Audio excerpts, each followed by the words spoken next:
அமெரிக்க வெள்ளை மாளிகையில் அதிபர் டிரம்ப், துணை அதிபர் ஜே.டி. வான்ஸ் உள்ளிட்ட முக்கிய பிரமுகர்கள் பங்கேற்ற செய்தியாளர்களுக்கான இரவு விருந்து நிகழ்ச்சியில் துப்பாக்கிச்சூடு நடத்தப்பட்டதால் பரபரப்பு.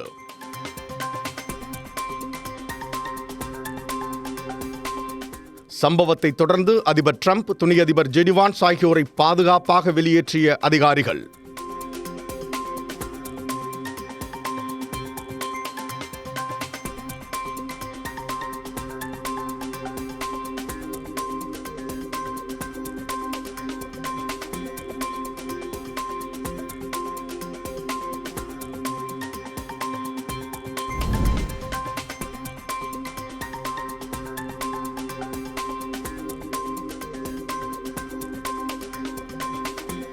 சென்னை மாவட்டத்தில் உள்ள 16 சட்டசபை தொகுதிகளின் ஓட்டுப்பதிவு விவரங்களை வெளியிட்டுள்ளது தேர்தல் ஆணையம்.